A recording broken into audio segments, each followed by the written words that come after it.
வணக்கம். இன்றைக்கு சிலப்பதிகாரம் என்ற ஒரு தீந்தமிழ் காவியம். உலகத்தில் இதுபோல ஒரு காவியம் இல்லை என்பதனை அதன் உள்ளே சென்று பார்க்கின்ற போதுதான் தெரியும்.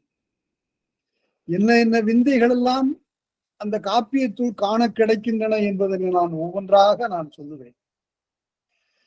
இதை நான் ஒருவருக்கு அயல்நாட்டு தமிழறிஞர் ஒருவருக்கு பாடம் சொல்லுகின்ற போது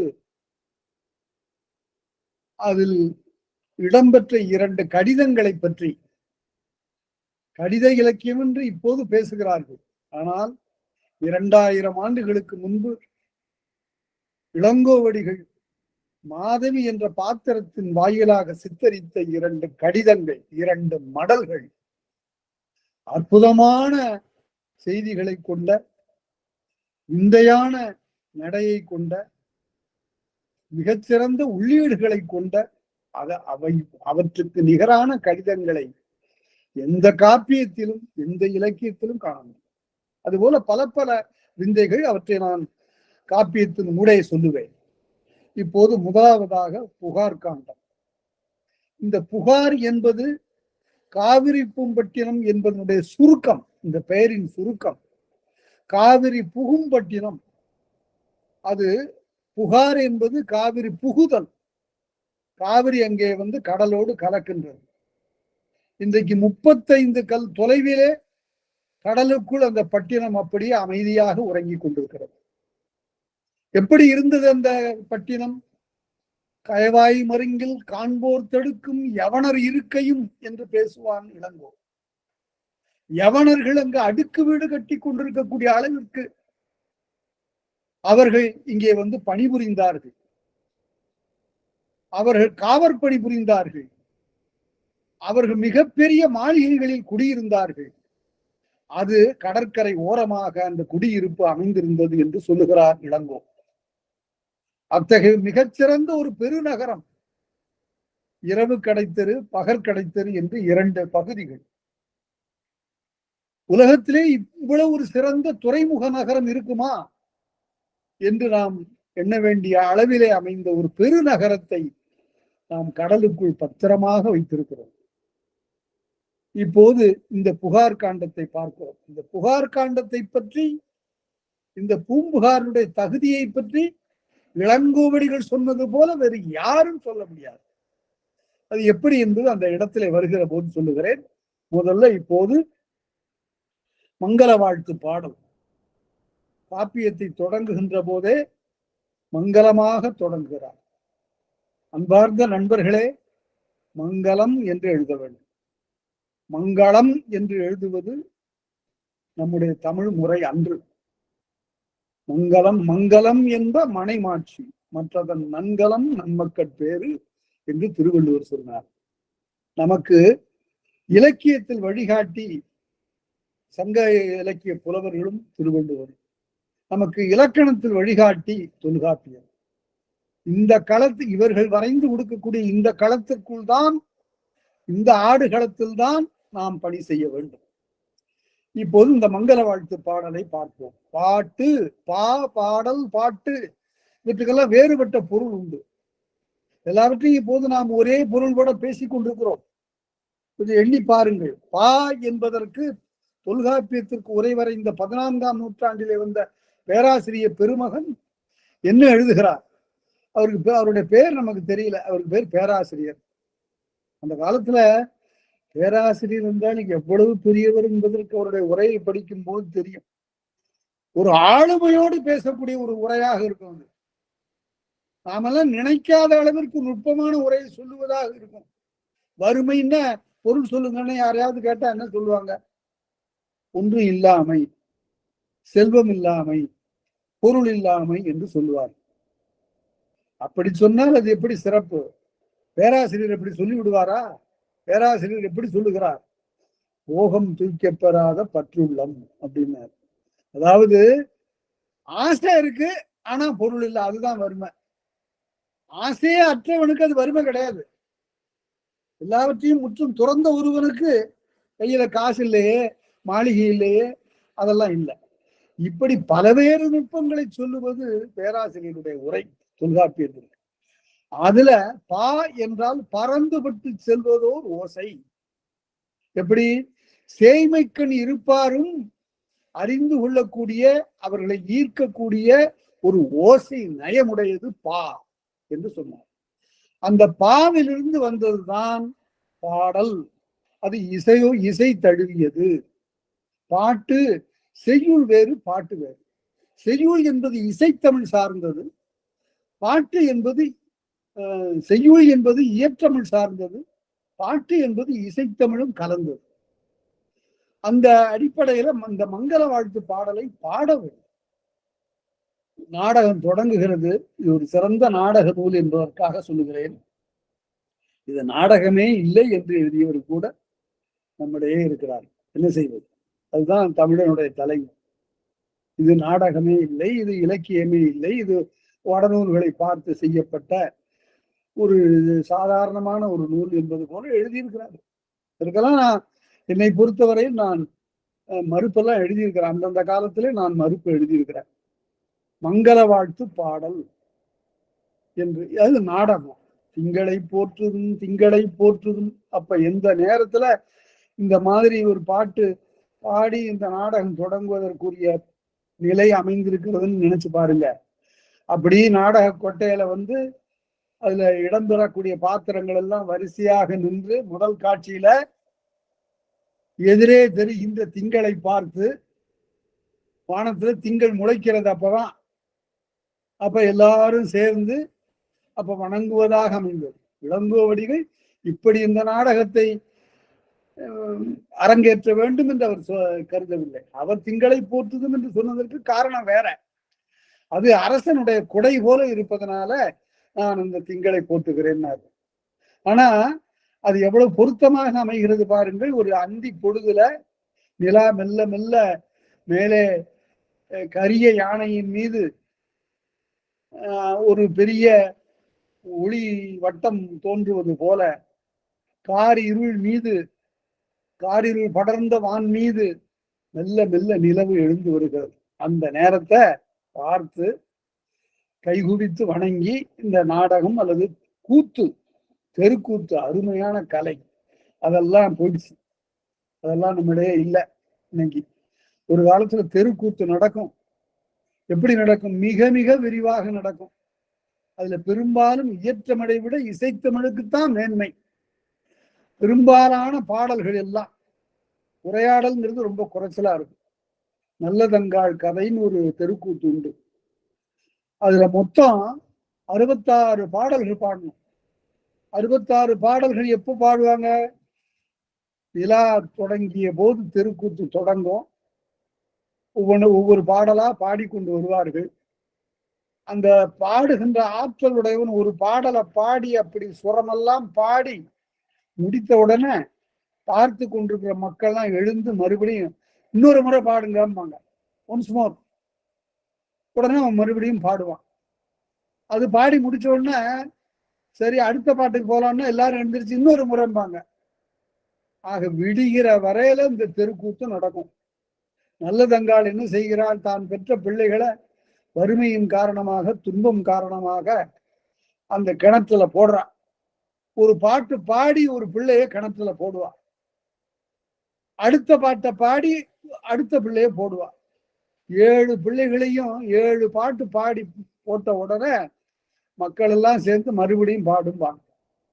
உடனே இல்லை 7 பிள்ளையும் கிணத்துல இருந்து எடுத்து மறுபடியும் வெளியில வச்சு அப்புறம் மறுபடியும் நடக்கும்.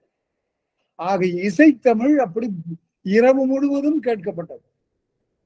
அவ்வளவு ஓங்கி வளர்ந்திருந்த ஒரு இசைத்தமிழ் ஒன்றுமே இல்லாமல் காலம் செல்ல செல்ல மாறி போய்விட்டது. அது பிற இசையெல்லாம் இங்கே புகுந்து விட்டது. கர்நாடக இசை என்று சொல்லுகிறார்கள். அப்படி ஒரு இசை இல்லை. அது ஆதி தமிழ் இசை. தமிழ் முறையின் பண்கள் எல்லாம் பெயர் மாற்றப்பட்டு விட்டார். அவ்வளவுதான். நைவளம் என்பது ஒரு அழகான தமிழ் பண்ணினுடைய பெயர். நைவளம் நவிற்று மூடி நன்னவரலோடும் பார் கம்பர். நைவளம்ங்கிறது என்னாச்சு இப்ப அப்படின்னு கேட்டா அது நாட்டிய பாஷான்னு. நைவளம் என்பதற்கு இப்போ பேரு நாட்டிய பாஷா. நட்டபாடைன்னு அப்புறம் அதை தமிழ்ல மொழிபெயர்த்தான். அது நட்டபாடை இல்லை, அது நாட்டிய பாஷாவும் இல்லை, அது நைவளம். அருமையான ஒரு தமிழ் பண்ணினுடைய பெயர் மறைந்து போய்விட்டது. இங்கே அந்த மங்கள வாழ்த்து பாடல் தொடங்க, திங்களை போற்றுதும் திங்களை போற்றுதும் அடுக்கு சிறப்பின்கண் வந்தது என்று அடியார்கல்லார் எழுதுவார். 2 முறை ஏன் சொல்லியிருக்கான்? திங்களை போற்றுதும் திங்களை போற்றும், அது சிறப்பின்கண் வந்தது. ஒவ்வொன்றுக்கும் ஒரு காரணம் இருக்கிறது. ஏதோ வெறும் அசை போல பேசுவது இல்லை இந்த பாடல்கள் எல்லாம். திங்களை போற்றுதும் திங்களை போற்றுதும் 2 முறை சொல்றாரு. 3 முறை தான் சொல்லலாம் ஒரு அடுக்க. எந்த காரணம் பற்றி வந்தாலும் 3 முறை அடுக்கி சொல்லலாம். ஒரு அச்சத்தாலோ இரக்கத்தாலோ அலறினால் கூட 3 முறை தான் வரும். ஐயோ ஐயோ ஐயோ, அவ்வளவுதான். ஒக்குமே ஒக்குமே ஒக்குமே, அவ்வளவுதான். 3 முறைக்கு மேல சொல்லக்கூடாது என்பது நம்முடைய இலக்கணம். விரைந்த சொல் அடுக்கு 3 வரம்பாகும் இலக்கண ஆசிரியர். 3 முறை சொல்லலாம். ரொம்ப சுவையான செய்தியை சொல்வதற்காகத்தான் நான் இந்த அடித்தளம் அமைக்கிறேன். 3 முறை சொல்லலாம். 4வது முறை சொன்ன பிழை, உணர்ச்சி இல்லைன்னு பொருள். உணர்ச்சியை சரியாக வடிப்பதற்கு 3 முறை சொன்னால் போதும். இத நம்முடைய மகாவித்வான் மீனாட்சி சுந்தரம் பிள்ளை அவர் ஒரு இளங்கோ, அவர் ஒரு கம்பர். அந்த மகாவித்வான் என்ன செய்தார் என்றால், குசேலோபாக்கியானம் என்று ஒரு நூல் எழுதினார். அது இன்றைக்கு அவர் பேர்ல இல்ல, வல்லூர் தேவராஜ பிள்ளைன்னு பேர் போட்டிருக்கோம். உண்மையில பாடியது மகாவித்வான் மீனாட்சி சுந்தரம் பிள்ளை. அந்த வரலாற்றையும் உங்களுக்கு நான் சொல்லணும். வல்லூர் தேவராஜ பிள்ளை என்பவர் பெங்களூர்ல இருந்தார், பெரிய செல்வர். அவருக்கு ரொம்ப நாளா ஒரு ஆசை, தான் ஒரு காப்பியம் பாடணும்னு. அவர் எளிய புலவர், அவன் ஒன்றும் பெரிய புலமை உடையவர் இல்லை. உடனே மகாவித்வான் அவர்களை தன்னுடைய இல்லத்திற்கு அழைத்து தங்க வைத்திருந்து அவருக்கு எல்லா மரியாதைகளையும் செய்த உடனே, என்னப்பா வேணும் உனக்கு அப்படின்னு கேட்டாரு. நான் ஒரு காப்பியம் பாடணும். சரி எழுதிக்க அப்படின்னு குசேலோபாக்கியானம் என்ற அந்த காப்பியத்தை முழுமையாக அவர் சொன்னார். அதை அவர் எழுதி வல்லூர் தேவராஜ பிள்ளை இயற்றிய குசேலோபாக்கியானம் வந்துருச்சு. Ghost writer. அது மாதிரி எத்தனையோ பாடியிருக்காரு மகாவித்வான். அதுல ஒரு இடம், கண்ணனை வரவேற்கிறான் குசேலன். குசேலன் குடிலுக்கு கண்ணன் எழுந்தருளுகிறான். அப்போது வருக வருக வருக 3 முறைக்கு மேல் சொல்லுவதற்கு இலக்கணம் இடம் கொடுக்காமையினால் இத்துடன் நிறுத்தி கொடுக்கிறேன். வருக வருக வருக 3 முறைக்கு மேல் அப்படி சொல்லுவதற்கு இடம் தராமையினால் நான் இத்துடன் நிறுத்தி கொள்கிறேன். அதனால அது இலக்கணம், எல்லாவற்றுக்கும் இலக்கணம் சமைத்தது தமிழ். இந்த மாதிரியான ஒரு இலக்கண அமைப்பை பிற மொழிகள்ல பார்ப்பது அரிது. அதனால அடுக்கு சிறப்பின்கண் வந்தது. சரி, இதை தகர்த்தவன் ஒரு ஆளு. இந்த 3 முறை என்ன 3 முறை? பெரிய கொடுமையை பற்றி சொல்லுகிற போது 3 முறை சொன்னா போதுமாயா அப்படின்னு சொல்லிட்டு, இந்த பெண் பிள்ளைகளை, மக்களை கொண்டு போய் தேர் சக்கரத்துல வைத்து ஊட்டி கொன்ற ஒரு கொடுமையை பற்றி வரலாற்றிலே பேசுகிறான் மகாகவி பாரதி. அப்ப சொல்லுகிறான், பாதக பாதக கொடும் பாதக பாதகர். 4 முறை சொல்லிட்டான். பாதக கொடும் பாதக பாதக பாதகர் அப்படின்னு. இவ்வாறு இப்படி செய்யலாமா கொலை என்று பேசுகிறான். அதனால கவிஞனுக்கு அந்த உரிமை உண்டு. சில இடங்கள்ல காரணம் பற்றி மீறலாம், அதுக்கு ஒரு காரணம் இருக்கணும். அவ்வாறு இந்த இடத்துல 2 முறை அடுக்கி வந்திருக்கிறது. திங்களை போற்றுதும் திங்களை போற்றுதும், கொங்கலர் தார் சென்னி குளிர்வன் குடை போன்று அங்கன் உலகு அளித்தலாம். கொங்கலர் தார் சென்னி, கொங்கு நமக்கு பழக்கமான ஒரு சொல்லு. கொங்கு என்றால் தாது என்று பொருள், பூந்தாது என்று பொருள். கொங்குதேர் வாழ்க்கை அஞ்சிறை தும்பிமா குறுந்தொகையில. அந்த தும்பி என்ற அந்த வண்டு இருக்குத, அந்த அது ஒரு வகையான தூய்மையான மலர்களை சென்று மொய்க்கக்கூடிய ஒரு இனம். அது மிகச்சிறந்த மலர்களிலே சென்று தேன் திரட்டக்கூடிய தும்பி. ஏன் அதுக்கு தும்பின்னு பேரு என்றால், இந்த தும்பிக்கு மற்ற வண்டுகளை போல, தேனீக்களை போல அல்லாமல் சற்று நீளமான ஒரு கொம்பு போன்ற, ஒரு குடல் போன்ற ஒரு அமைப்பு அதனுடைய முகத்துல இருக்கும். ஒரு கோல் மாதிரி இருக்கும். ஒரு குச்சி மாதிரி இருக்கும். மெல்ல மலர்ல போய் உட்கார்ந்து அது அதனுடைய மூக்கு என்று சொல்லுவார்கள். அதை உள்ளார நுழைக்கும். உள்ளார நுழைத்து காற்றை உள்ளே செலுத்தும். உடனே உள்ளார தேன் ஊறிக்கும். அதனால அதுக்கு தும்பின்னு பேரு. அந்த மாதிரி நீளமாக மூக்குடையதனால்தான் தும்பிக்கை என்ற பெயர் வந்தது. யானைக்கு தும்பிக்கை, இந்த யானைக்கும் தும்பி என்று ஒரு பெயர் உண்டு இதனால. அதனால அவ்வளவு ஒரு சிறந்த தும்பிகள் மொய்க்கக்கூடிய தாதுக்கள் உதரக்கூடிய மலர்கள். பொங்குதேர் வாழ்க்கை, அதை தேர்ந்து உண்ணுகின்ற வண்டு என்று அங்க பேசினால் குறுந்தொகை புலவன். திங்களை போற்றுதும் திங்களை போற்றுதும் கொங்கலர் அலர். அலர் ஒவ்வொரு சொல்லுக்கும் நாம விரிவாக சொல்ல வேண்டியிருக்கிறது. அலர் என்றால் முழுமையாக மலர்ந்த மலர்னு போகும். அரும்பு, மொட்டு, மூக்கு, அதற்கு பிறகு அலர், அப்புறம் மலர். படிநிலை ஒவ்வொன்றா மலருக்குள்ள நிலை அது. கடைசியில பார்த்தா வீன்றான், அதாவது விழக்கூடிய நிலை அது. வாடி விழக்கூடிய நிலையில அதுக்கு வீன்னு பேர். அவ்வாறு வரக்கூடிய கொங்கலர் தார் சென்னி குளிர்வெண் குடை போன்று. இந்த சென்னி என்பது சோழ அரசனை குறித்தது. இந்த இடத்துல கரிகார் பெருவளத்தான திருமாவளவனை குறித்தது. அவனுடைய வெண்கொற்ற குடை இருக்குத, அது எப்படிப்பட்டது என்றால் இந்த நிலா போல இருக்கிறது. அதனால்தான் இந்த நிலாவை வாழ்த்துகிறேன் என்றார் இளங்கோவடிகள்.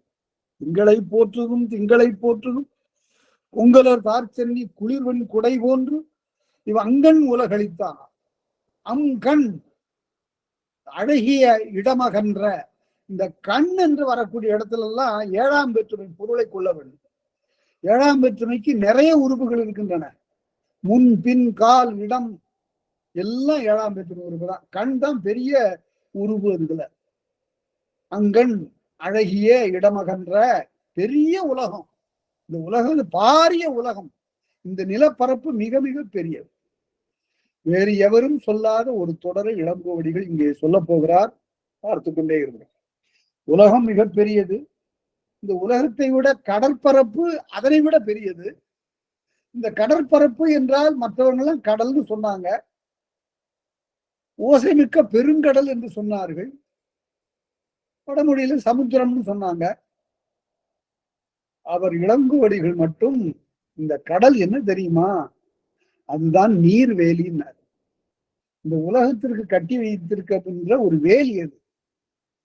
அது நீர்வேலி, நீரால் அமைந்த வேலி. இந்த மாதிரி ஒரு கவிதை அழகுடைய ஒரு தொடர வேற யாரும் சொல்லல. நீர்வேலி. கொங்கலர் தார் சென்னி குளிர்வெண் குடை போன்று இது அங்கன் உலக அளித்தலாம். எச்ச நடை. அதனால் திங்களை போற்றுதும், அதனால் போற்றுதும் வினையச்சம். அழகிய வெண்பொற்ற குடை போன்று குடை இருப்பதனால் நான் இந்த நிலாவை நான் போற்றுகிறேன். அப்படியே புறநானூற்றுல இந்த கருத்து இருக்கு. காட்டுக்கு வழியாக ஒரு வறுமை வயப்பட்ட புலவன் போய் கொண்டிருக்கிறான். அப்படியே முழு நிலா காலத்துல மேல நிலா வருகிறது. உடனே 2 கையும் விழித்து வணங்குகிறான். உடனே அவனே சொல்ல, நான் ஏன் இந்த நிலாவை வணங்கினேன்னு பார்த்தேன் அரசனே, உன்னுடைய குடை நினைவு வந்தது, அதனால வணங்கினேன்னா. அந்த சிந்தனையும் இந்த சிந்தனையும் ஒரே மாதிரியாக இருப்பதை நீங்கள் பார்க்க வேண்டும். இது அரசனை வாழ்த்துவர்.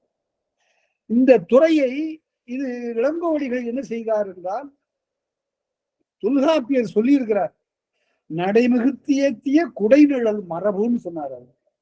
அதாவது அரசனுடைய குடையை போற்றுதல் என்பது ஒரு நெறி. அந்த காலத்துல அரசரை வாழ்த்துவதற்கு அவனுடைய குடையை வாழ்த்துதல் ஒரு அடையாளம். அந்த வகையில் இது குடைமங்கலம் என்ற துறையை பெறும். புறத்திணையில குடைமங்கலம் என்பது ஒரு துறை. இந்த துறைக்கண் நின்று அவர்கள் வாழ்த்துகிறார்கள். ஆகவே நடைமிகுத்தியேத்திய குடைநிழல் மரபு என்ற தொல்காப்பிய துறைக்கு இந்த இடத்துல அப்படியே விளக்கம் கொடுக்கிறார் இளங்கோவடிகள். எப்படி தொல்காப்பியம் தான் நமக்கு ஒரு விதி சமைத்து தருகிறது. எவ்வளவு பெரிய காப்பியமாக இருந்தாலும் அதற்கு அடித்தளம் அடிவாரம் தொல்காப்பியம். அதுதான் பார்க்கணும். தொல்காப்பிய அறிவு வர வர தேய்ந்து கொண்டே இருக்கிறதேங்கிறதுதான் என்னை போல இருப்பவர்களுக்கெல்லாம் பெரிய கவலை. எவ்வளவு பெரிய ஒரு சிறந்த இலக்கணம்! அவன் தான் முதல் ஆசிரியன் என்பதே இல்லை. நமக்கு கிடைப்பதற்குள் முதல் நூல் அதுவே தவிர தமிழுக்கு அதுவே முதல் நூல் இல்லை. அதற்கும் பன்னெடுங்காலத்திற்கு முன்பு பற்பல நூல்கள் இருந்தன. அதை அவரே சொல்லுகிறார். யாப்பென மொழிப யாப்பறி புலவர், நூலென மொழிப நுண்தேர்ச்சி புலவர் என்றெல்லாம் சொல்லுவதனால எவ்வளவோ பெரும் பெரும் புலமை படைத்தவர்கள்லாம் இருந்தார்கள். அவர்கள் சொல்லக்கூடிய செய்திகளை எல்லாம் நான் சொல்லுகிறேன் என்று தொல்காப்பியர் பேசுகிறார். அதனால என்ன தெரிகிறது என்றால், ஒரு நீண்ட பாரம்பரியம் நம்மிடம் இருந்தது. நம்ம இதுல அடையாளம் கண்டு கொள்ளுகிற வகையில் நமக்கு தொல்காப்பியம் மட்டும் சிதைவு இல்லாமல் கிடைத்தது. அதை வைத்துக் கொண்டுதான் விளம்புவடிகள்லாம் அந்த சிலப்பதிகாரத்துல மிக தேர்ந்து, தொல்காப்பியத்துல மிக தேர்ந்து இருந்ததுனால்தான் இது மாதிரியான ஒரு காப்பியம் எழுத முடியும். அதனால இது என்ன உவமை இது அப்படின்னு பாக்குறோம். இது பண்பும் பயனும் விரவி வந்த உவமம் அப்படின்னு எழுதுவாரு அடியார் கல்லார். அதாவது அரசனுடைய குடை போன்று இருந்தது திங்கள் என்று சொல்லுகிற போது பண்பாலும் பயனாலும் இது ஓமைக்கப்பட்டது. அதே போல பார்க்கின்ற போது அதே பண்புடையதாக தோன்றுகிறது. பயனும் குளிர்ச்சியை தருவது, அரசனுடைய குடையும் நிழல் தருவது, இந்த ஒற்றுமை பற்றி அந்த ஓமை பிறந்தது.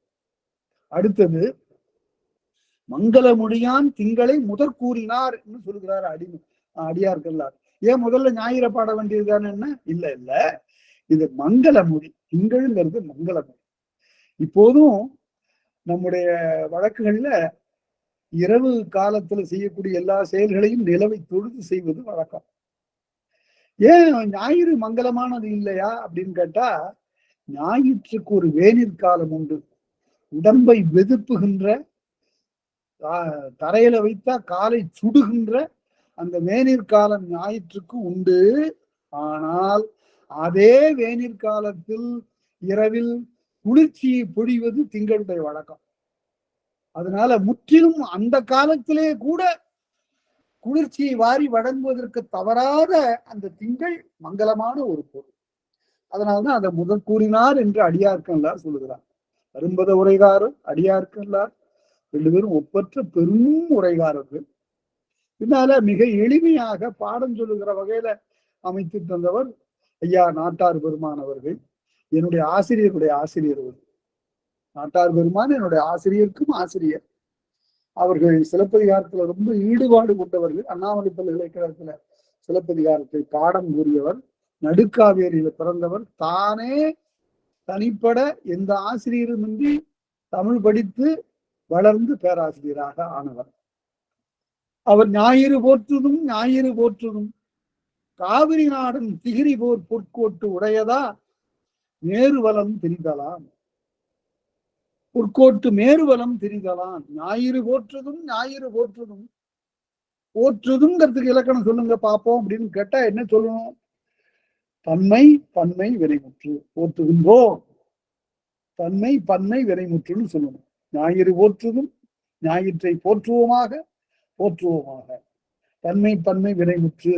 போற்றுவோமாக எழுதிட்டா வியங்கோள் வினைமுற்று. அதனால சில வேறுபாடுகள் எந்த அமைப்புல எந்த ஈறு பெறுகிறது என்பதனை குறித்த இலக்கணம் சொல்லணும். அடுத்து ஞாயிறு போற்றுதும் ஞாயிறு போற்றுதும் காவிரி நாடன் திகிரி போல். திகிரி என்றால் ஆணை சக்கரம். ஆணை என்றால் இட்டா இட்டதுதான், அதுல மாற்றமே கிடையாது. நான் ஆணை இட்டால் அது நடந்து விட்டால்னா அது பிழை. ஆணை இட்டா அது நடந்துரும், நடந்து விட்டால்னு அதுக்கு பிறகு ஐயமே கிடையாது. அதனால காவிரி நாடன் திகிரி போல அந்த சோழாரசனுடைய ஆணை சக்கரம் எப்படி பிழையாது நிகழ்கிறதோ அதுபோல அந்த காவிரி நாடனுடைய ஆணை சக்கரம் இந்த நில உலகம் முழுவதும் சுழன்று வருகிறது. அதுபோல ஞாயிறும் இமயமலையை சுற்றி வருகிறது. மேரு வலம் தெரிதலாம்.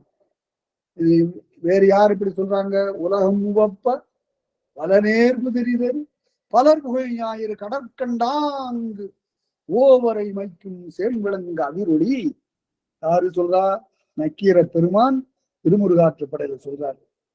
உலகம் உவப்ப இந்த செய்யுளை எப்படி தொடங்குறாரு பாருங்க, மங்கள மொழியினால. உலகம் என்பது மங்கள மொழிங்கிறாரு நச்சினார் கிளியர்.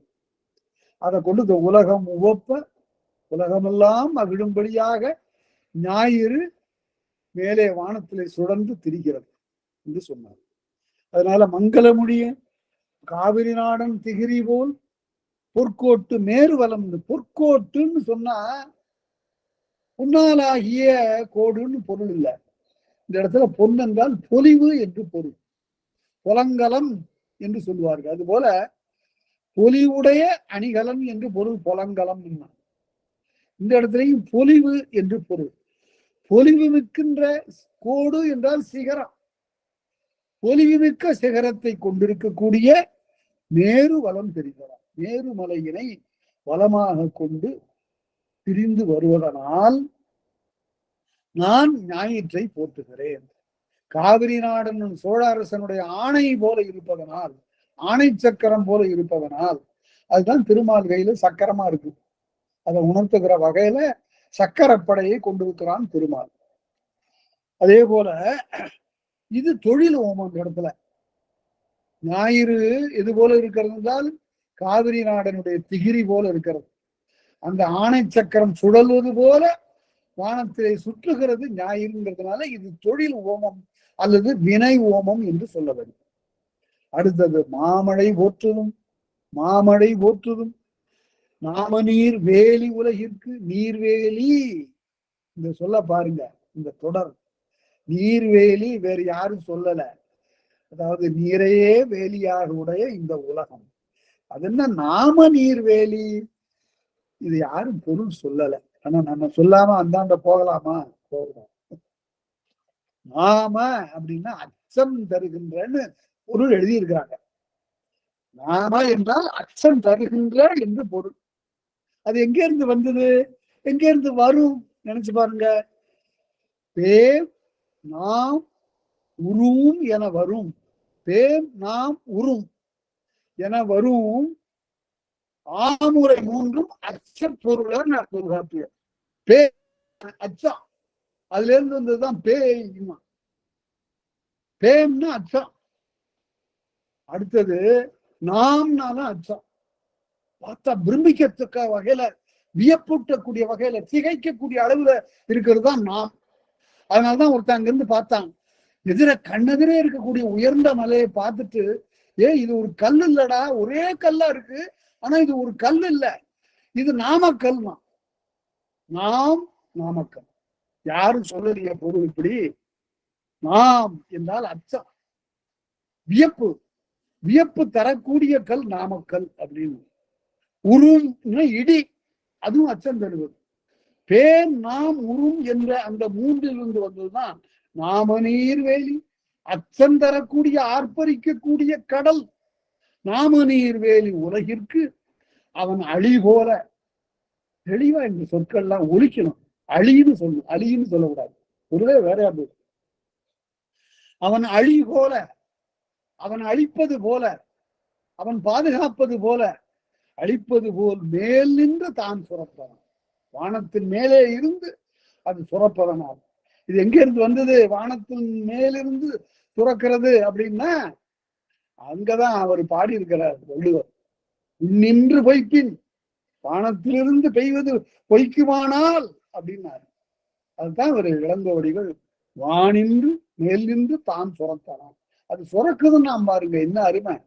அது பெய்யுதுன்னு கூட சொல்லல, வானின்று தான் சுரத்தலாம். அது இந்த சுரத்தல்ங்கிற சொல்ல வேற எங்க நாம கையாளுகிறோம்னா பசுமாட்டுக்கு கையாளுவோம், அது சுரக்கிறது அப்படின்னு. அதே போல பசு எப்படி தான் சுரந்து ஊட்டுகிறதோ, அடுத்தபடி இந்த சொல் எங்கிருந்து வரும்? தாய்க்கு சொல்லப்படும், குழந்தைக்கு பால் சுரக்க.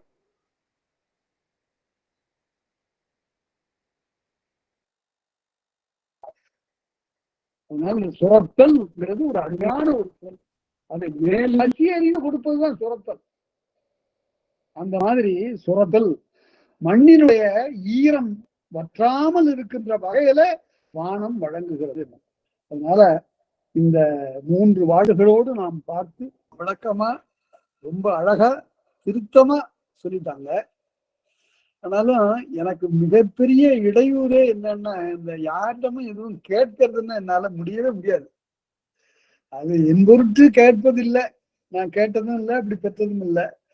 ஆனா வேறு எதன் பொருட்டாகவும் கூட கேட்பதற்குங்கிறது என்னுடைய உள்ள அதுக்கு இடம் கொடுக்காது. மற்றவருடைய துன்பம் கண்டு நம்மால் முடிந்த உதவி செய்வதுதான் வழக்கம். சரி, ஏதோ சொல்லியிருக்கிறார்கள், நல்ல பணிதான், எல்லாரும் உதவி செய்வது நல்லது. சரி, அடுத்தபடி நம்ம சிலப்பதிகாரத்தை பார்ப்போம். அது எல்லாம் விட நீங்கள் இதை படித்து அவர்கள் அடிக்கடி சொன்ன ஒரு தொடர் போனாமா சொன்னாங்க, அடுத்த தலைமுறைக்கு கொண்டு செல்லும்.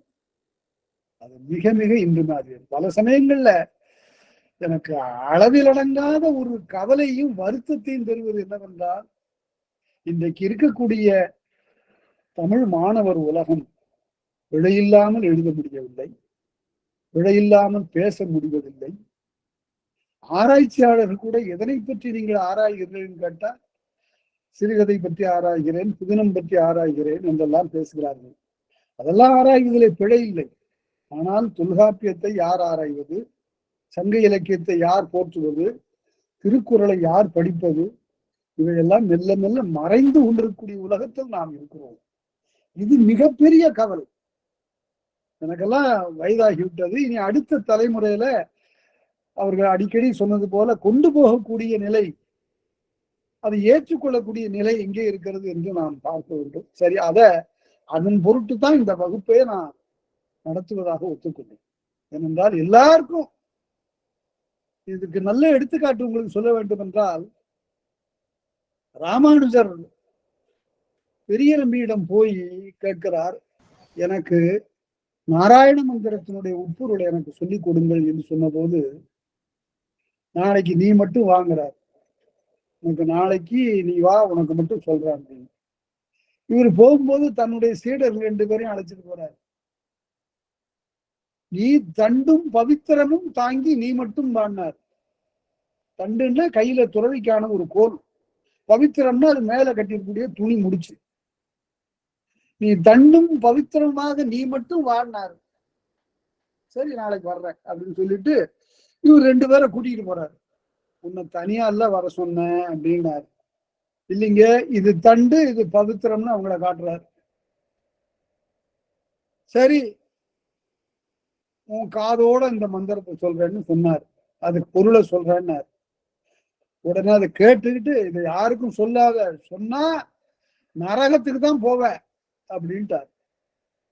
உடனே ராமானுஜ பெருமான் அங்கிருந்து போய் திருக்கோட்டியூர்ல கோயில் கோபுரத்து மேல ஏறி நின்று, ஊராரே உலகத்தாரே எல்லாரும் வாருங்கள், நாராயண மந்திரத்தினுடைய பொருளை நான் சொல்லுகிறேன் கேளுங்கள் அப்படின்னு எல்லாருக்கும் சொல்லிட்டார். இந்த செய்தி கேள்விப்பட்டு நம்பி ரொம்ப துடித்து போய், இந்த ஆளை இங்க அழைச்சிட்டு வாயா. உடனே எப்படி நீ சொல்லலாம், சினந்து மிக அவரை உறுத்து நோக்கி கேட்டார், ஏன் அப்படி சொன்ன அப்படின்னு. அதுக்கு சொன்னாரு, நீங்கள் சொன்னதுதான் காரணம், இதை சொன்னால் நரகத்துக்கு போவாய் என்று சொன்னீர்கள், ஆனா எல்லாரையும் சொர்க்கத்துக்கு அனுப்புவதற்காக நான் மட்டும் நரகத்துக்கு போனா என்ன தப்பு, அதற்காகத்தான் நான் அவ்வாறு சொன்னேன்னா. அதுபோல திருக்கோட்டியூர் கோபுரத்துல ஏறி நின்று சொன்னது போல ஒரு வாய்ப்பை போனாவும் மற்றவர்கள் எல்லாரும் சித்தார்த்தம் எனக்கு கொடுத்திருக்கிறார்கள். எல்லாருக்கும் சொல்லுங்கன்னு. இதை எப்படி நான் பயன்படுத்திக்காம விடுவது? அதனால எனக்கு அறிந்த தெரிந்த செய்திகளை எல்லாம் இந்த சிலப்பதிகாரம் பற்றியும், அதே போல அடுத்தபடியாக தொல்காப்பியம் பற்றியும், திருக்குறள் பற்றியும், சங்க இலக்கியம் 4 நம்முடைய உயிர், இதனை பற்றி நான் சொல்லுகிறேன். இப்ப பேம், நாம், இந்த 3 எவ்வளவு சிறிய சொற்கள் பாருங்க. பேம் அதான் பேய்னு வந்து பெருசுன்னு பொருள். அளவுல பெரியதாக இருந்து நம்மை அச்சுறுத்துவது பேய். ஐயா பேராசிரியர் ஐயா வணக்கம் ஐயா. ஒரே ஒரு சின்ன அறிவிப்பு சொல்லுங்க. அதாவது இந்த முயற்சியில் அடியேன் பங்கு கொள்கிறேன். அதை விட வள்ளுவருக்கு வழிகாட்டியாக விளங்கிய நம் மூத்த ஆசான் தொல்காப்பியன் தொல்காப்பியத்தை பரப்புவதற்கு நீங்கள் எடுக்கும் முயற்சி அத்தனைக்கும் அடியேன் ஒத்துழைப்பை தருகிறேன் என்று கூறி என்னுடைய முதல் மகன் பெயரே தொல்காப்பியர் என்பதையும் தங்களுக்கு தெரிவித்து இந்த அண்ணாமலையில் தொல்காப்பியம் பயின்றவன் என்ற காரணத்தால் டாக்டர் வாசுவ மாணிக்கத்திடம் அவர்கள் என்ற காரணத்தால் தொல்காப்பியத்தை உலகெங்கும் பரப்ப நீங்கள் எடுக்கும் முயற்சி அத்தனைக்கும் பொருளாதார வகையிலும் இன்னும் மற்ற வகையிலும் என்னுடைய உதவி நல்குவேன், எந்த வகையில் கேட்டாலும் நல்குவேன் என்று கூறி இந்த வாய்ப்புக்கு நன்றி கூறி விடைபெறுவேன். நன்றி, வணக்கம் ஐயா. தொல்காப்பிய தொண்டன் கலைமாமணி முனைவர் ப. பத்மநாபன். அதாவது அப்படியே உடம்பு சிலிர்க்கிறது. ஏனென்றால் என்னுடைய ஆசிரியருடைய பெயரை சொல்லிட்டீங்க. வாசுபா மாணிக்கம் அவர்களிடம் தாங்களும் பயின்றது குறித்து எனக்கு மிக்க மகிழ்ச்சி. நான் அவருடைய மாணவர்களே அவருக்கு ரொம்ப நெருக்கமாக இருந்தவர். நாள்தோறும் அவரோடு சேர்ந்து ஒரு 3 தொலைவு நாங்கள் மாலையில நடப்பது வழக்கம்.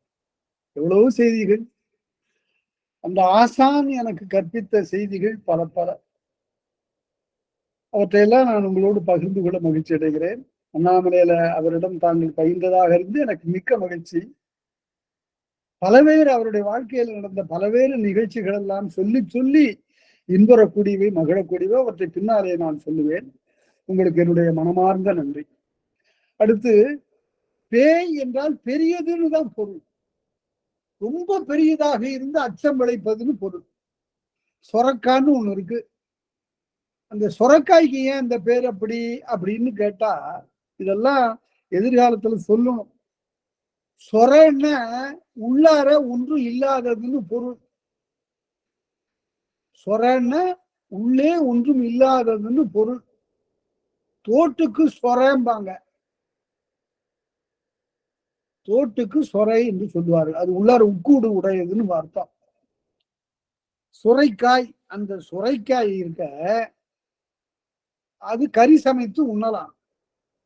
அதிலே ரொம்ப பெரிதாக ஒரு 3 அடி அளவுக்கு பெருசா ஒரு சுரைக்காய் இருக்கும். அது சமைக்க உதவாது. அதுக்கு பேரு பேய்ச்சுரைன்னு பேரு. பெரிதாக இருப்பதனால அதுக்கு பேய்ச்சுரைன்னு பேரு. பெரிதாக இருந்து அச்சம் விளைப்பதுதான் பேர் என்று ஆயிற்று. அதே போல நாம் என்பதும் அச்சம். நாமநீர் வேலி என்று சொன்னார். அடுத்து, நாமநீர் வேலி உலகிற்கு, நாமநீர் வேலி உலகிற்கு அவன் அழி போல, அழி காரண பெயர் அழித்தல், அழி போல மேல் நின்று தான் சுரத்தலாம். அதனால நான் இதனை போற்றுகிறேன். இந்த இடத்துல என்ன சிறப்பு என்று கேட்டால், மாமழை போற்றுதும் மாமழை போற்றுதும் சொன்னாரே தவிர வர்ணனை போற்றுதும் வர்ணனை போற்றுதும் சொல்லல. தொல்காப்பியர் கூட செய்யாததை இளங்கோவடிகள் செய்தார். வருணன் என்று சொல்வது வடநூல் மரபு. தொல்காப்பியரே இதுக்கு இடம் கொடுத்தாரு என்றால் அந்த காலத்துல வழக்கத்துல இருந்ததுனால. ஆனால் இளங்கோவடிகள் வர்ணனை போற்று, ஞாயிறு போற்றுதுன்னு சொன்னவர், திங்களை போற்றுதுன்னு சொன்னவர், வர்ணனை போற்றுதுன்னு சொல்லியிருந்தா யாரும் ஒன்றும் தடை சொல்ல போறது இல்லை. ஆனால் அதுதான் அங்கதான் இளங்கோ. அந்த மாதிரி பெயர்கள்லாம் தமிழ்ல கொண்டு வந்துருவார். சதகர்ணி அப்படின்னு எழுத மாட்டாரு, 100 கண்ணன் எழுதுவார். கஜபாகுன்னு எழுத மாட்டாரு, கயவாகுன்னு எழுதுவார். அது போல வருணன் என்று சொல்லாமல் மாமழை போற்றுதும் மாமழை போற்றுதும். அது அந்த அக்காலத்தில் ஒரு ஆண்டில் 3 திங்கள் மழை பெய்ய வேண்டும். மாதம் மும்மாறி மழை பெய்கிறது. ஒரு மாதத்துக்கு 3 மழை பெய்ய வேண்டும் என்றெல்லாம் ஒரு இயற்கை நியதி இருந்தது. அதைத்தான் சொல்கிறார். இந்த கடல் இது வற்றாத பெருங்கடல், அச்சம் தருகின்ற ஆர்ப்புடைய பெருங்கடல் என்று பேசுகிறார். கடலுக்கு நிறைய பெயர்கள் தமிழ் இருக்கிறது. 11 பெயர்கள் இருக்கு. உரையாசிரியர் 7 காட்டுறாரு. ஆனா 11 பெயர்கள் இருக்கு. கடல், வாரி, விரிநீர், பறவை, பவ்வம், முன்னீர், ஆழி, வேலை, தெண்டிரை, சலதி, வாரணம். வாரணம் கொண்டதெந்தோ வடிவழி பெயருமாடனர். அளப்பரும் சலதின்னா கம்பன், சலதினா கடல், அளத்திற்கு முடியாத கடல் என்று பேசினார். அதனால அடுத்தது இந்த மூன்றையும் சொன்னார். அடுத்தது வந்துட்டார் நம்முடைய தலைப்புக்கு. பூம்புகார் போற்றுதும் பூம்புகார் போற்றுதும், காவிரி புகுகின்ற பட்டினமாகிய கழிமுகத்துறையிலே இருக்கக்கூடிய மாபெரும் பட்டினமாகிய பூம்புகாரை நாம் போற்றுவோமாக. வீங்கு நீர்வேலி, நீர்வேலி வீங்கு என்றால் பெருகுகின்ற, வீங்கு நீர் வேலி உலகிற்கு அவன் குலத்தோடு ஓங்கி பறந்து ஒழுகலான். அவன் குலம் வர வர தடைத்து கொண்டே வருகிறது, அது என்றைக்கும் இல்லையாக போகாது. இந்த இந்த கடல் போல, இந்த நிலா போல, இந்த ஞாயிறு போல என்றும் விளங்கும். இந்த பூம்புகாரும் அப்படியே. ஆகவே ஓங்கி பறந்து ஒழுகலான். இப்படி சொன்ன அந்த இளங்கோ சொன்ன அந்த பூம்புகார் போய்விட்டதே, என்றைக்கும் இந்த பூம்புகார் இருக்கும் என்று பாடினார். அவன் குலத்தோடு, அரசனுடைய குலத்தோடு இந்த பூம்புகாரை நாங்கள் போற்றுகிறோம் என்று சொன்னார். அவனால் ஆளப்படுகின்ற இந்த பூம்புகாரை போற்றுகிறோம் என்று. உலகிற்கு கு நான்காம் வேற்றுமை உருவு. ஆனால் இந்த இடத்துல கண் என்ற ஏழாம் வேற்றுமை உருவுக்கு பதிலாக கு வந்திருக்கு. வேற்றுமை மயக்கம்னு இதனை சொல்ல வேண்டும். உலகின் கண் என்பது பொது, உலகின் கண் என்பது உலகிற்கு என்று வந்தது. அது வேற்றுமை உருவு மயக்கம். அங்கு அவ்வாறு இந்த இனி பார்க்க போகிற அடிகளை நினைத்து பாருங்கள். மிகச் செறிந்த செறிவான ஆழமான கருத்துடைய ஒரு செய்தியை இளங்கோவடிகள் இந்த அடிகள்ல 15ஆம் அடியிலிருந்து 19ஆம் அடி வரையில சொல்ல போறார். புதியிலாயினும் இமயமாயும் பதியெழுவரியா பழங்குடி கெழிய. நினைச்சு பாருங்க, என்ன சிறப்பு பாருங்க. புதியிலாயினும் இமயமாயும், ஒன்று பொதிய மலை, இன்னொன்று இமயமலை. இந்த பக்கத்தில் தெற்கே பொதிய மலை, வடக்கே இமயமலை. இந்த ரெண்டு மலை தான் உலகத்துல நிலையானது, இந்தியாவில் என்று அழியாதது. அந்த இமயமலையிலிருந்து பேராறுகள் பொங்கி வழிகின்றன. அதே போல பொதிய மலையிலிருந்தும் அருவி ஆர்த்து விழுகிறது. இந்த இரண்டு மலைகளும் என்றென்றும் நிலையாக இருப்பவை. இந்த ரெண்டு மட்டுமா? இன்னொன்றும் இருக்கிறது, அழியாதது, நிலையானது. அது எது? பதியெழுவரியா பழங்குடி கெழிய. குடும்பத்தோடு எத்தனையோ 1000 ஆண்டுகளாக இருக்கிறார்கள் என்று சொல்லும்படியாக இருக்கின்ற புகார் காவிரி பூம்பட்டினம். அது பொதிய மலை போல, இமயமலை போல என்றைக்கும் மாறாமல் அழியாமல் இருக்கிறது. இங்க இருக்கிற குடிகள் அந்த ஊருக்கு போலாமா, இந்த ஊருக்கு போலாமா, அங்க போய் இருப்போமா, அங்க போய் வாழ்வோமா அப்படின்னு எல்லாம் நினைச்சதே கிடையாது. பதி எழு அறியா, பதி எழுந்து போதலை, பெயர் இடம்பெயர்ந்து போதலை அறியாத. பதியெழுவரியா பழங்குடி கெழிய. பழங்குடி, அவ்வளவு பழமையான குடிகள் இருக்கிறாங்க. நாங்க இந்த ஊரை விட்டு ஏன் போகல? எங்களுக்கு எல்லாம் இங்க இருக்கு, இங்க இல்லாதது இல்லை, அதனால நாங்க போகல. அதனால பதியெழுவரியா பழங்குடி கெழிய பொதுவரு சிறப்பில் புகாரையாயும். அது ரொம்ப சிறப்புடையது. புதியலுக்கும் இமயத்துக்கும் கொடுக்காத ஒரு அடைமொழியை இளங்கோவை கொடுக்கிறார். அது பொதுவரு சிறப்பு, பொதுவிலிருந்து நீங்கிய சிறப்பு. இது எல்லாருக்கும் பொதுங்கிறான், அப்படி இல்லை. இது மிக மிக சிறப்புடையது. இது பொதுத்தன்மையிலிருந்து நீங்கிய சிறப்புடைய புகாரையாயினும் நடுக்கின்ற நிலை எதென்பதல்ல. அசையாம இருக்கு இந்த மூணு, நடுக்கமே இல்லாமல் இருக்கிற இந்த மூன்றும். எவை மூன்றும்? பொதியில், இமயம், அடுத்தபடியாக புகார். இந்த பொதிய மலையை பற்றி எண்ணுகிற போது எனக்கு வியந்து வியந்து நான் போற்றுவது உண்டு குமரகுருவர அடிகளை பற்றி. இந்த குமரகுருவர அடிகளை பற்றி சொல்லுகிற போது அவர் ஒரு பெரிய அசைக்க முடியாத ஒரு மலையை அசைச்சிட்டார். 5 வயது வரையில ஊமை, திருச்செந்தூர் முருகன் சந்நிதியில போய் பாடு கிடந்து அந்த குழந்தையை படுக்க வைத்து நீ பார்த்து இந்த குழந்தை பேசினாதான் வேற வழி இல்லை அப்படின்னு இந்த பெற்றோர்கள் இறந்தார்கள். இறந்து கேட்டார்கள். உடனே 5 வயதிலே குமரகுருபரர் பேசினார். பிறகு கல்வி கற்றார். நாடெல்லாம் துறவியாக வலம் வந்தார். அவருடைய வாழ்க்கையில மிகப்பெரிய அற்புதங்கள் நிகழ்ந்திருக்கின்றன. நான் உங்களுக்கு அறிந்த ஒரு செய்தியை சொல்லுவேன். அதாவது குமரகுருபருடைய வாழ்க்கையில் நிகழ்ச்சி ஒன்று நடந்தது. திருமலை நாயக்கர் அரசாளுகின்ற போது குமரகுருபரர் அங்கிருந்து அந்த அவைக்கு செல்லுகிறார். அங்க அவர் பாடிய பாட்டை கேட்டு அர்ச்சகர் வடிவில், அர்ச்சகருடைய மகள் வடிவில், சிறிய குழந்தை வடிவில், பெண் குழந்தை வடிவில் அம்மை மீனாட்சியே வந்துவிட்டார். அங்கிருந்து போய் அந்த குழந்தை வந்தது. அரங்கிலே அப்படி எப்படிமாக அசைந்தது, தவழ்ந்தது. மெல்ல திருமலை நாயக்க மன்னனுடைய மடியில போய் உட்கார்ந்தது. அவருடைய கழுத்துல இருந்து விலை மதிக்க முடியாத முத்து மாலையை கழற்றி குமரகுருவருக்கு பரிசா கொடுத்து. இது சரி, இத நீயே நம்புறியான்னு கேட்கலாம். என்ன நான் என்னங்க சுண்டக்கா? ஒரு நாத்திகன், பெரிய கவிஞன், அந்த ஆள் பாடுறாரு கேளுங்க. சிப்பத்தை பிரித்தெடுத்த சீனத்து பொம்மை போல. என்ன அழகான ஓமை பாருங்க.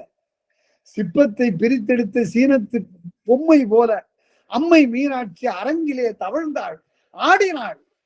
யார் பாடுறது? யாரு? பாரதிதாசன். கடவுள் நம்பிக்கையே இல்லாத காலத்துல பாடின பாட்டு இந்த பாட்டு. ஏனென்றால் குமரகுருவர் மேல அவருக்கு அளவற்ற ஒரு பற்று. ஏனென்றால் குமரகுருவரர் தமிழை அவ்வளவு போற்றியவர். தமிழ் தான் எல்லா இடத்துலயும் இருக்கணும்னு நினைச்சவர். அதனால பாரதிதாசன் உருகி போயிட்டார். அந்த நிகழ்ச்சியை அப்படியே ஏற்றுக்கொண்டார், ஏற்றுக்கொண்டு பாடினார். அந்த குமரகுருவரர் புதிய மலையை பார்க்கிறார். அது நிமிர்ந்து நிக்குது. நான் இமயமலை பற்றி சொல்லுவேன். இப்ப நம்முடைய நாட்டுல இருக்கிற புதிய மலையை பற்றி இப்ப நீங்க கேட்கணும். இந்த புதிய மலை பண்ண திங்கள் முடி சூடுமலை.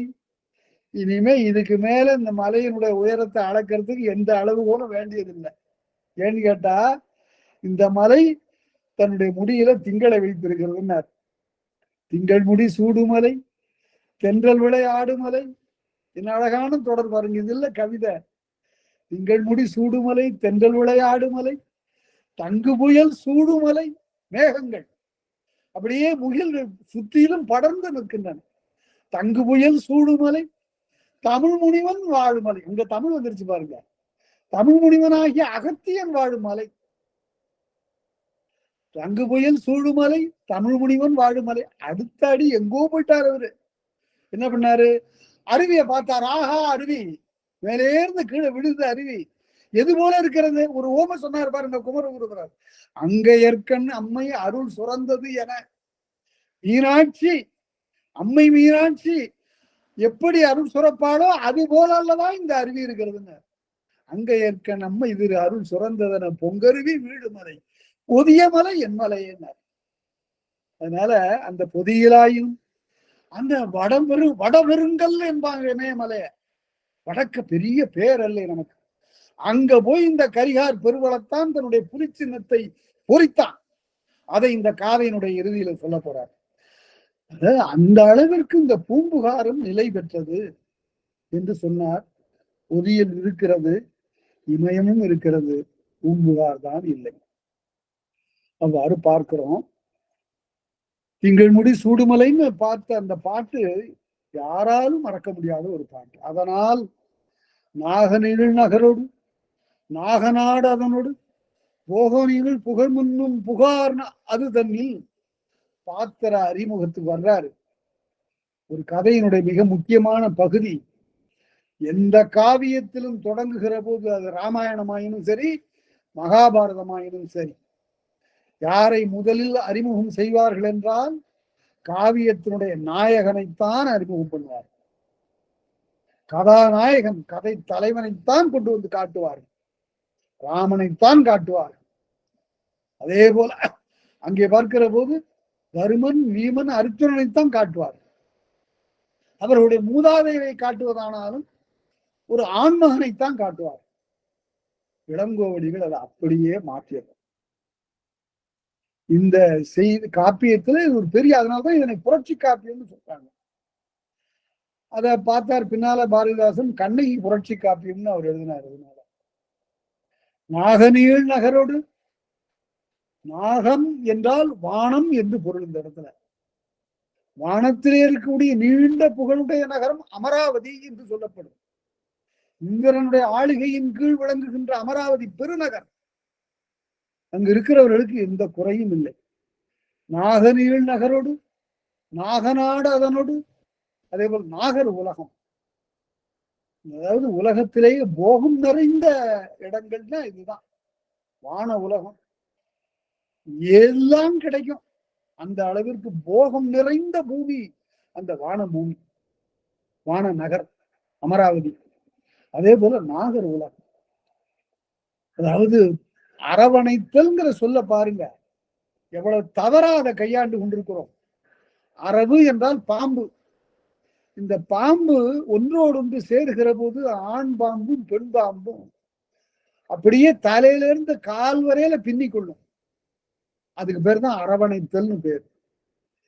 என்ன அவர்தான் அரவணைத்தார் அப்படின்னு சொன்னா அந்த அளவிற்கு என்னை ஆதரித்தார் என்று பொருள். அந்த சொல்ல அப்படியெல்லாம் பயன்படுத்தக்கூடாது. அதாவது முற்ற தழுவினார் என்று பொருள். அதே போல முற்ற ஆதரித்தார் என்பதற்கு அதை பயன்படுத்தலாம், பிழை இல்லை. ஆனால் இந்த பொருள் இல்லாம வேறு பொருள் வரக்கூடிய இடத்துல அதே போல சில சமயம் இன்னொரு பிழையான ஆட்சி சொல்லுகிறேன். எனக்கு தோன்றா ஐயா மேடையில உட்கார்ந்து இருக்கிறவர் தான் எனக்கு தோன்றா துணையாக இருக்கிறாருன்னு சொல்லக்கூடாது. தோன்றா துணைன்னா ஆள் அங்க இல்லைன்னு பொருள்.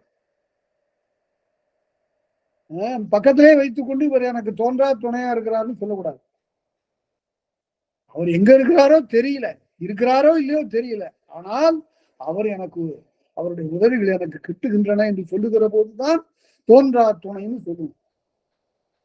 நாகநீள் நகரோடு போகம் சிறந்த வான உலகம், எந்த போகத்திற்கும் குறைவில்லாத முற்ற அனுபவிக்கக்கூடிய நாகர் உலகம், நாகநாடு. போகநீள் புகழ் முன்னும் புகார் நகர்ந்து தன்னில். அதே போல அவ்வளவு இன்ப நுகர்ச்சியும் குறைவின்றி இயங்கக்கூடிய புகார். மக்கள் எல்லாம் மகிழ்ச்சியாக இருக்கிறார்கள், எந்த குறையும் இல்லை.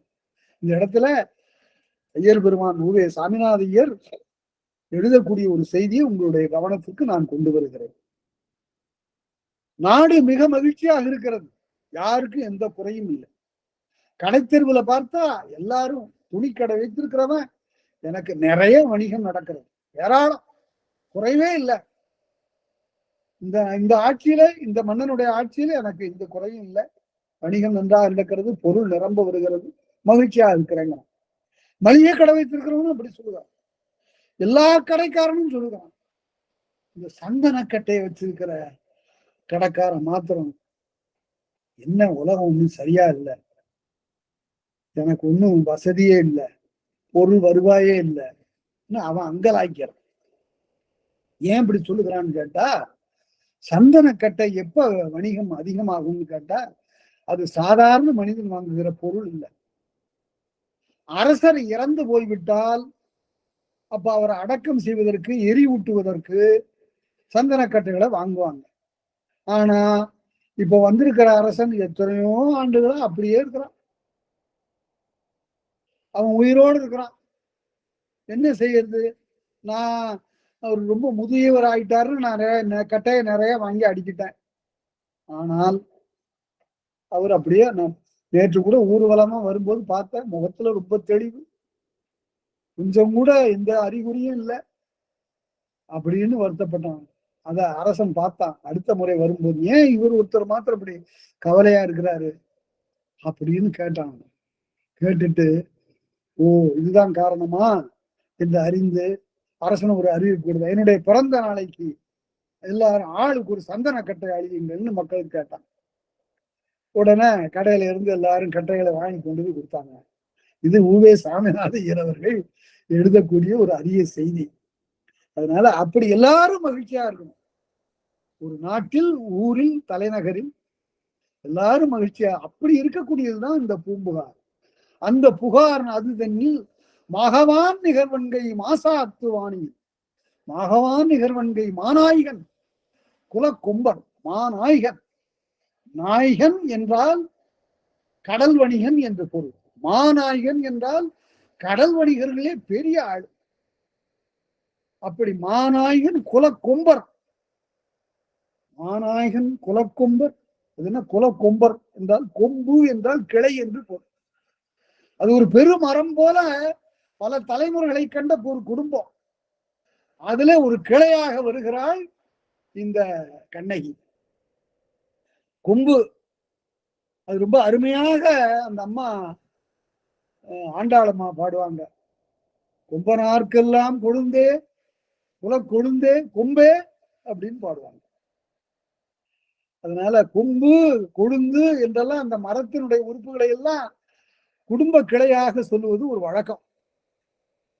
அப்படி சொல்லுகிற போது மாகவான் நிகர்வன்கை, வானத்திலே இருக்கக்கூடிய முகில்களை போல வளப்பமான கொடை செய்யக்கூடிய கைகளை உடைய மாநாயகன். அதாவது இயல்பிலே அவனுக்கு எல்லாருக்கும் கொடுத்து கொடுத்து பழக்கம். அப்படி மாகவான் நிகர்வன்கை மாநாயகன் குலக்கொம்பன், மாநாயகன் என்ற வணிக பேரரசன். ஈகைவான் கொடி, ஈகை என்றால் பொன் என்று பொருள், பொற்கொடி என்று இங்க பொருள். அவளை பார்த்தா ஒரு பொன்னங்கொடி போல இருக்கிறார். பொன்னங்கொடி போல போதந்தாள் என்று இளங்கோவை பின்னால சொல்ல போறார். பொன்னங்குடி, பொன்னாலே செய்த கொடியை போல விளங்கக்கூடிய கண்ணை. ஈகைவான் கொடியன்னாள். அவளுக்கு என்ன வயது? 26 அகவையார், 12 வயது அவளுக்கு. அப்போது திருமண காலத்துல 12 வயது. அந்த காலத்து வயது முறையுமே அதுதான், அகவை முறை அதுதான். 26 அகவையாள் அவளும் தான். அந்த பாத்திரத்தினுடைய அறிமுகம் வரப்போகிறது. முதல்ல ஒரு காவியத்தினுடைய நாயகியை, பெண்ணை கொண்டு வந்து அறிமுகப்படுத்துறான். அப்புறம் தான் போகலாம், கொஞ்சம் ஒதுங்கி இருப்பான் அப்படின்ட்டார். அங்கிருந்து கண்ணகியை கொண்டு வந்து நம் முன்னே நிறுத்துகிறார். கண்ணகியினுடைய மிகச்சிறந்த பண்பை அவர் சொல்ல போகிறார். ரொம்ப ஒரு சுவையான ஒரு பகுதி. கொஞ்சம் நின்று நிதானமாக நாம இதனை படிக்கணும். ஏதாவது ஐயங்கள் இருந்தா எனக்கு அனுப்புங்க, அதையெல்லாம் நான் பார்த்து உங்களுக்கு சொல்லுவதற்குரிய கடமை உடையேன். அதனால இந்த அளவுல இன்றைய பணியை நிறைவு செய்து அடுத்த வகுப்புல பார்க்கலாம். அனைவருக்கும் என்னுடைய மனமார்ந்த நன்றி, வணக்கம்.